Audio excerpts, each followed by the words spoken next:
से देवेंद्र और मैं रिपोर्टर हैं, सौरभ आप भी रिपोर्टिंग करते हैं। एक रिपोर्टर से बड़ा कोई रिपोर्टर है तो प्रधानमंत्री मोदी है। अच्छा, क्योंकि उनका सोर्स कहाँ कहाँ ही आपको नहीं पता। उनके पास एक लैपटॉप है और बहुत टेक सेवी है। उस लैपटॉप के अंदर पता नहीं किस कार्यकर्ता, किस आरएसएस के प्रचारक का ईमेल आईडी होगा, वो उनको क्या बता रहा होगा। और प्रधानमंत्री होने के बावजूद भी अभी वो उस पर कुछ कुछ लिख के भेज देते हैं, follow it, give me report. अच्छा, ज्यादा नहीं, हाँ डायरेक्टली, हाँ डायरेक्टली वो करते हैं ये। तो उनके सोर्स जो है वो रिपोर्टर से बड़े रिपोर्टर है, संपादक से बड़े संपादक है। क्या बात। इसलिए मोदी जी जो करेंगे उसके बारे में अंदाजा लगाना बहुत मुश्किल है। इसीलिए जो उनके आसपास भी होते हैं ना, वो थोड़ा दूर, 5 कदम दूर होके चलते हैं कि पता नहीं कौन सा बम किस वक्त फट जाए। 24/7 पॉलिटिशियन है। एक केंद्रीय मंत्री इस बात को लेकर सौरभ दुखी थे कि जब मैं गया उनके पास वो बड़े दुखी थे, बड़े प्रेशर में। उन्होंने सर क्या हो गया? बोले क्या समझ में नहीं आ रहा कि कैसे काम चलेगा। हमने मतलब तो हर केंद्रीय मंत्री के घर में उनके बेडरूम में एक हॉटलाइन होता है। अच्छा, जैसे प्रधानमंत्री को अगर रात में 2 बजे बात करनी हो तो सीधा हॉटलाइन पे फोन करेंगे, ठीक है। रैक्स, पहले रैक्स कहा जाता था, पता नहीं अब क्या कहा जाता है। और उस कंडीशन में उन्होंने ये बताया कि कल रात मुझे फोन आया, उन्होंने सीधे कुछ डाटा मांग दिया।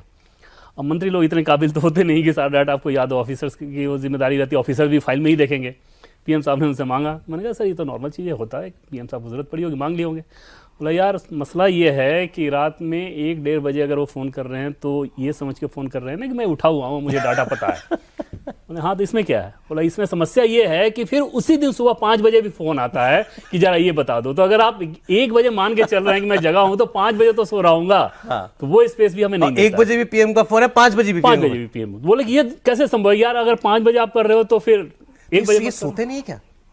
आमतौर पे उनके पर डे जो रात चलती है उन्हें 1 से 1:30 बजे तक वो अपना जगह काम कर रहे हैं और सुबह 4 बजे के बाद फिर वो एक्शन में रहते हैं। और प्रधानमंत्री और जितना वक्त जगह काम ही कर रहे हैं थ्रू आउट। उसमें 1-1 मिनट का मैनेजमेंट, वेस्टेज ऑफ टाइम के लिए कोई जगह नहीं है। मतलब एक व्यक्ति से दूसरे व्यक्ति के बीच अगर मिलने का समय है तो उस मिलने के समय में भी उन्हें इंतजार नहीं करना होता। उस समय वो कुछ अपना एक काम कर लेंगे, जैसे कुछ फाइलिंग पे साइन कर देना हो, किसी मेल का जवाब दे लेना हो। तो जैसे एक व्यक्ति बाहर गया, दूसरा जब तक आ रहा है काम निपटा रहे हैं, उसमें भी कुछ वो देख लेंगे, कुछ पढ़ लेंगे। लेकिन सामान्य बात है ना।